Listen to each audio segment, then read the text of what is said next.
My name is Deepak Chopra.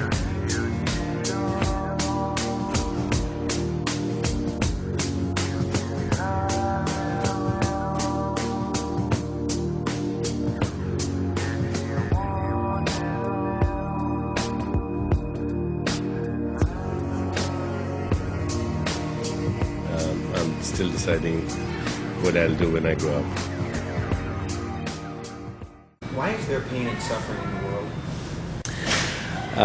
There is pain and suffering in the world because of deep imbalances in the ecosystem, and also because people identify themselves with still a very tribal mindset.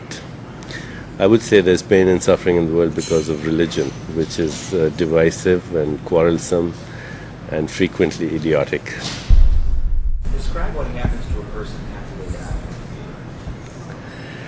Well, in the deeper reality, there's no such thing as a person. There is only the universal manifesting as a person. What is a person? Your body is recycled dust. Your breath is recycled air. Your thoughts are recycled information. Your emotions are recycled energy. And what you call your personality is just the mirror of relationship, because in order to define yourself, you have to define everybody around you and what they're doing.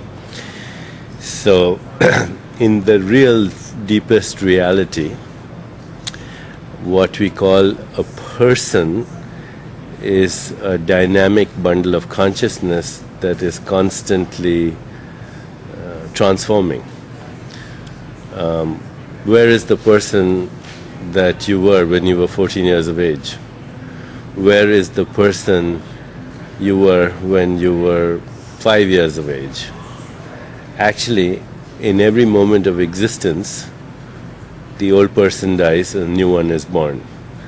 So, the person you were yesterday is not the person you are now, in any way.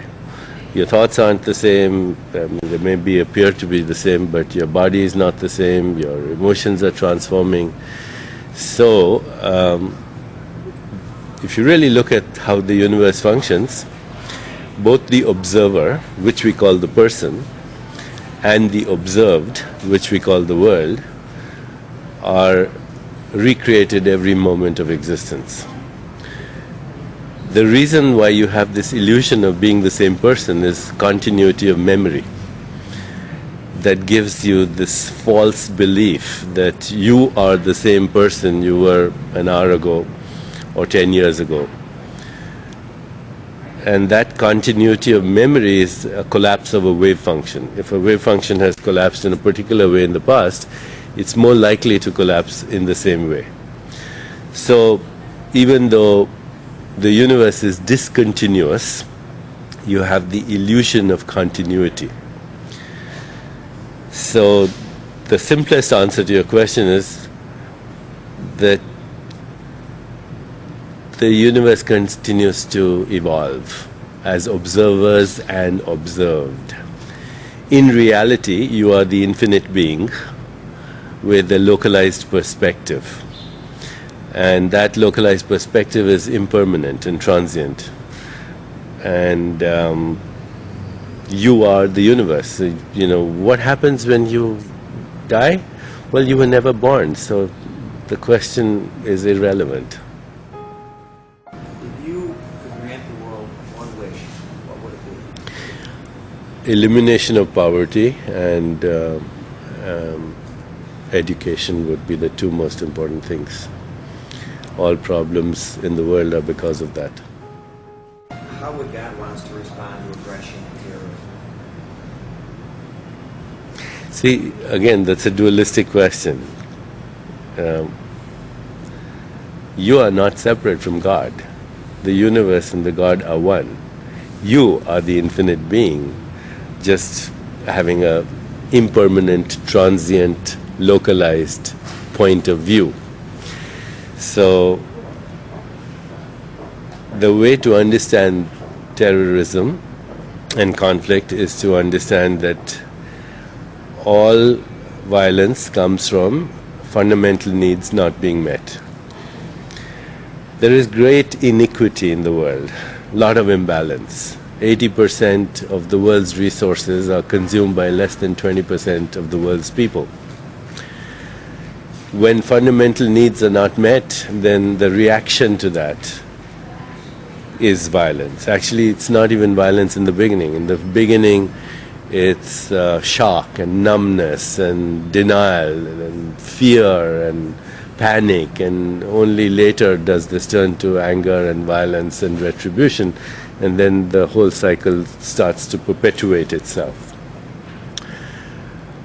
If you really want to get rid of violence, then you have to be sober about it, not have any missionary zeal, not succumb to melodrama, but ask yourself if you are totally non-violent in every thought, action, and behavior of yours.